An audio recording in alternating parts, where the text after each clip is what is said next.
Salut l'équipe, c'est Elbia. Bienvenue pour ce guide sur la fabrique de feux d'artifice. On se lance directement devant le boss. Je vais pas détailler l'accès ou les monstres des salles précédentes car leur mécanique reste assez simple.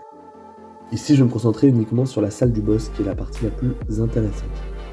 La première chose à comprendre dans ce combat, ce sont les lanternes. Au début du tour de chaque joueur, une lanterne est automatiquement invoquée. Ces lanternes explosent au tour suivant et leur explosion se fait en croix de 3 cases autour d'elle. Quand une lanterne explose, elle a plusieurs effets. D'abord, elle retire l'invulnérabilité des monstres qui sont touchés par l'explosion. Ensuite, elle booste leur puissance pendant un tour, donc ils frappent plus fort. Et ensuite, si une autre lanterne est touchée par l'explosion, elle explose aussi. Et là, attention, cette explosion en chaîne soigne les monstres dans la zone. Ici, le placement n'est pas anodin, l'idée c'était que la 6 puisse debuff le 7 et le 10 en explosant en croix. J'ai juste foiré mon placement en mettant une case trop proche et du coup, comme vous avez pu le constater, j'ai moi-même subi 1500 dommages.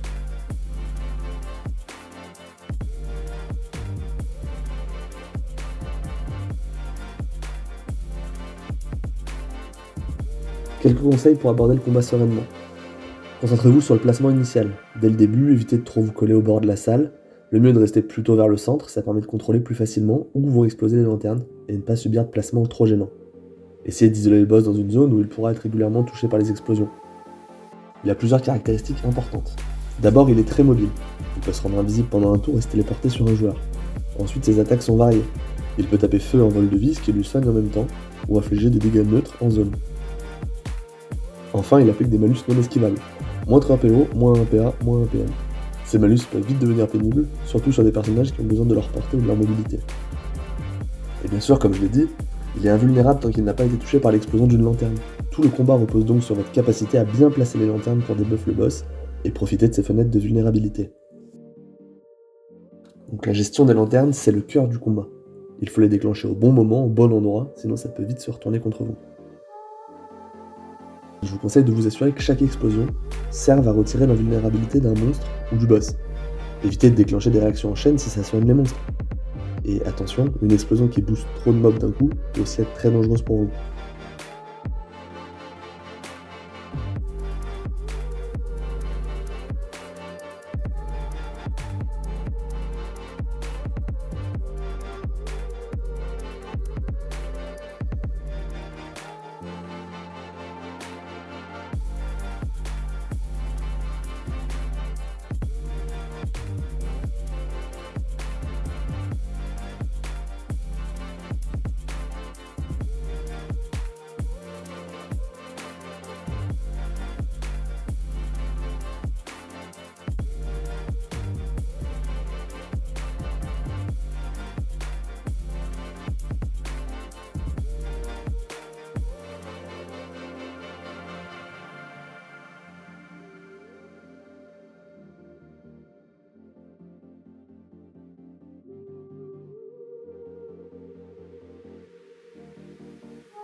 Dès que le boss perd son invisibilité, il faudra absolument se concentrer pour lui faire des gros dommages.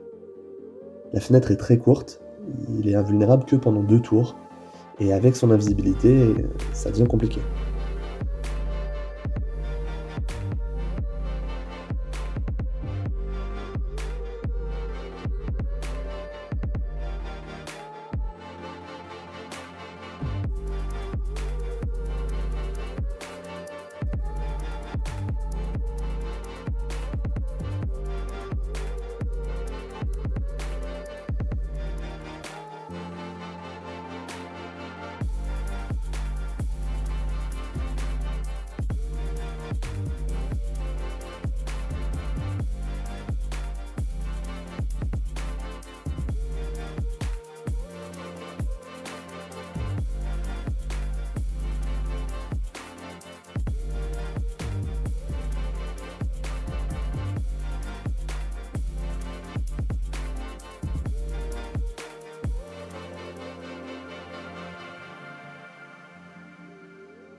Côté succès par contre, rien de bien compliqué.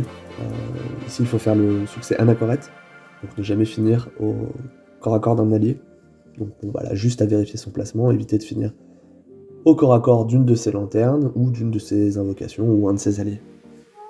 Et dernier, c'est la manière dont je l'aborde de toute façon dans ma vidéo, avec un peu plus de rocks que moi, vous validerez aisément le duo en moins de 20 tours.